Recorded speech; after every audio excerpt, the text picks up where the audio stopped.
আসসালামু আলাইকুম এভরিওয়ান, আমাদের নেক্সট ফুল কোর্সের আজকের এই ভিডিওতে কম্পোনেন্ট টাইপ নিয়ে কথা বলবো। বেসিক্যালি আমাদের নেক্সটের ভেতরে দুই ধরনের কম্পোনেন্ট থাকে। এক, ক্লায়েন্ট কম্পোনেন্ট। দুই, সার্ভার কম্পোনেন্ট। সো বেসিক্যালি আমাদের এই দুইটা কম্পোনেন্ট কেন ব্যবহার করা হয়, বা ক্লায়েন্ট কম্পোনেন্টটা কি, সার্ভার কম্পোনেন্টটা কি, ক্লায়েন্ট এবং সার্ভার কম্পোনেন্ট দুইটাই কোথায় ইউজ করা হয়, দেন দুইটাই কি একসঙ্গে ব্যবহার করা যায় কি না, এবং কখন সার্ভার কম্পোনেন্ট ইউজ করব এবং কখন ক্লায়েন্ট কম্পোনেন্ট ইউজ করব, এটা আমরা বুঝবোটা কিভাবে, এই সকল বিষয় নিয়েই আমাদের আজকের এই ভিডিও। সো এটার জন্য সরাসরি আমরা আমাদের গুগলকে আস্ক করতে পারি যে আমাদের কত টাইপের কম্পোনেন্ট অ্যাভেলেবল।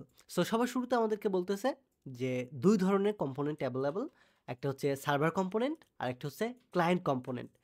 আমাদের নেক্সট জেসে ডিফল্টভাবে সার্ভার কম্পোনেন্ট থাকে, বাট এটাকে আমরা ক্লায়েন্ট কম্পোনেন্টে কনভার্ট করে নিতে পারি। সো আমাদের প্রথম যে কনফিউশনটা ছিল বা কোয়েশ্চেনটা ছিল, এটা কিন্তু ক্লিয়ার। কম্পোনেন্টের টাইপ কয়টা? দুইটা। এবং কি কি? একটা হচ্ছে সার্ভার কম্পোনেন্ট আর একটা হচ্ছে ক্লায়েন্ট কম্পোনেন্ট। এখন আমাদের ক্লিয়ার করতে হবে সার্ভার কম্পোনেন্টটা কি আর ক্লায়েন্ট কম্পোনেন্টটা কি। এই জায়গাতে এখন আমরা গুগলকে কম্পারিজন একটা ইমেজ দেখাইতে বলতে পারি, server component versus client component next. আমি যদি এটা লিখে সার্চ দিই এবং ইমেজ এসে যাই, আচ্ছা আমাদের অনেকগুলো ইমেজেস দেখাচ্ছে, তার ভিতরে আমার যে ইমেজটা ভালো লাগছে এটা হচ্ছে এইটা। আমরা যদি এটাকে ডিপলি একটু বড় স্ক্রিনে দেখি তাহলে এটা বুঝতে পারবো। সবার শুরুতে হচ্ছে সার্ভার কম্পোনেন্ট। সার্ভার কম্পোনেন্ট কি? আমরা যখন ডেটা ফেসিং নিয়ে কাজ করব, দেন ব্যাকএন্ড রিলেটেড কাজ করব, যেমন সেনসিটিভ কোনো data, access token, API kiss বা লার্জেস্ট কোনো ডিপেন্ডেন্সিস যেগুলো সার্ভারে রাখতে হয়, তখন এই সকল জিনিসকে আমরা সার্ভার কম্পোনেন্ট বলতে পারি। অর্থাৎ ব্যাকএন্ড রিলেটেড, অর্থাৎ সেনসিটিভ ডেটা রিলেটেড, যে জিনিসগুলো আমরা সবার জন্য অ্যাক্সেসেবল করতে চাই না, যে জিনিসগুলো হিডেন রাখতে চাই, সেই সকল জিনিসকে আমরা সার্ভার কম্পোনেন্ট ইউজ করব। তাহলে সার্ভার কম্পোনেন্টটা কি? সার্ভার কম্পোনেন্টটা হচ্ছে ওই জিনিস যেটা আমরা সার্ভার থেকে ডেটা লোড করে আনি বা সার্ভারে ডেটাগুলো রেখে দিই সেগুলো। এবং এগুলো কি কি হয়? যেরকম ডেটা ফেসিং টাইপের জিনিসগুলো হয়ে থাকে। দেন ব্যাকএন্ড রিলেটেড, যেমন আমাদের ডেটাবেজে কোন ডেটাগুলো সেভ আছে, ইউজারের ইনফরমেশন হতে পারে, ইউজারের প্রোফাইল পিকচার হতে পারে, ইউজারের আপনার কন্ট্যাক্ট লিস্ট হতে পারে। সো এই সকল জিনিস কিন্তু সেনসিটিভ, পার্সোনাল জিনিস। সো এই সকল জিনিস সেভ হয়ে থাকে ব্যাকএন্ডে। আর এই ব্যাকএন্ডে কোথায় থাকে? আর এই ব্যাকএন্ড রিলেটেড সকল জিনিসই সেভ থাকে আমাদের সার্ভার কম্পোনেন্টে। সো এখন আমরা সার্ভার কম্পোনেন্ট বলতে কি বুঝবো? ব্যাকএন্ড রিলেটেড বা সেনসিটিভ রিলেটেড যে কন্টেন্টগুলো আছে, সেই জিনিসগুলো আমরা যখন যে কম্পোনেন্টে রাখবো তখন সেটাকে বলবো সার্ভার কম্পোনেন্ট।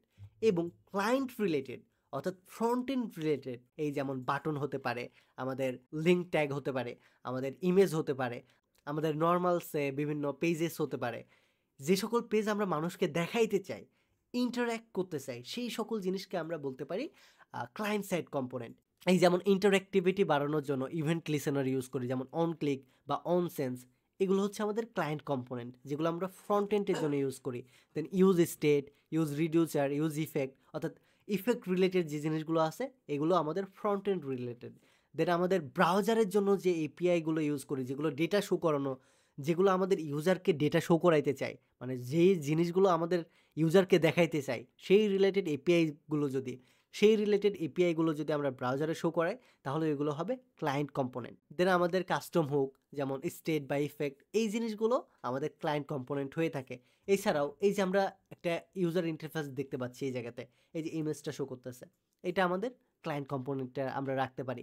দেন এই যে যে ডেটাগুলো আমরা দেখতে পাচ্ছি, এই জিনিসগুলো ক্লায়েন্ট কম্পোনেন্টে আসে জন্যই কিন্তু আমরা দেখতে পাচ্ছি। বাট এই টেক্সটগুলো কিভাবে আসলো এই পেজে? লেখা হয়েছে ডেফিনেটলি ব্যাকএন্ডের মাধ্যমে, কোনো একটা অ্যাডমিন প্যানেলে কিছু একটা করার মাধ্যমে লেখা হয়েছে, রাইট? সো ওই যে লেখাটা হয়েছে বা ওই বিহাইন্ড দ্য সিন যে কাজগুলো হচ্ছে, সেই কাজগুলোকে বলা হয় ব্যাকএন্ড রিলেটেড কাজ বা সার্ভার রিলেটেড কাজ। আর এই যে জিনিসগুলো আমরা দেখতে পাই আমাদের নিজেদের চোখে, ইউজাররা দেখতে পায়, সেই জিনিসগুলোকে আমরা বলতে পারি ফ্রন্ট এন্ড বা ক্লায়েন্ট কম্পোনেন্ট।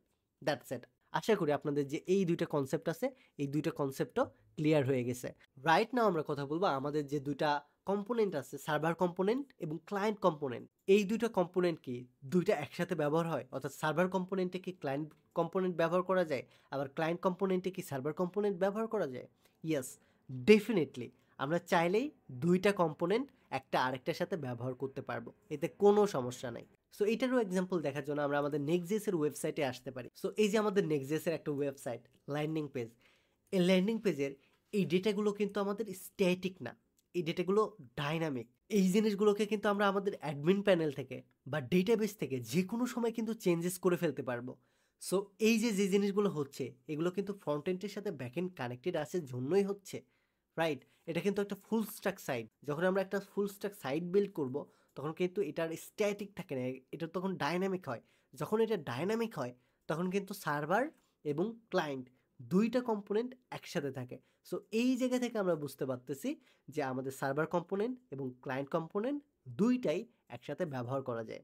এটার আরও এক্সাম্পল আমরা সরাসরি দেখব যখন আমরা ফুল স্ট্যাক একটা ব্লগিং ওয়েবসাইট তৈরি করব এবং ফ্রন্ট এন্ডের সাথে ব্যাক এন্ড কানেক্টেড করে আমাদের ডেটাগুলোকে ডেটাবেস থেকে এনে শো করব বা ডিলিট করে দিব, বা ব্যাক এন্ডে যা করব ফ্রন্ট এন্ডে সেই রিলেটেড ঘটনাই ঘটবে।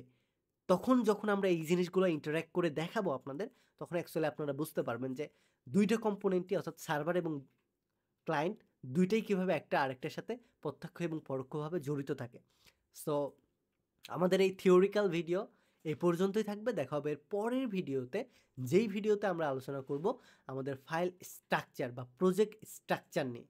সো ভালো থাকবেন সবাই। আশা করি এই থিওরিক্যাল ভিডিও থেকে আপনারা অনেক কিছু জানতে পেরেছেন। এরপরেও যদি আপনাদের কোনো কনফিউশন থাকে তাহলে প্রশ্ন করতে ভুলবেন না। Take a risk.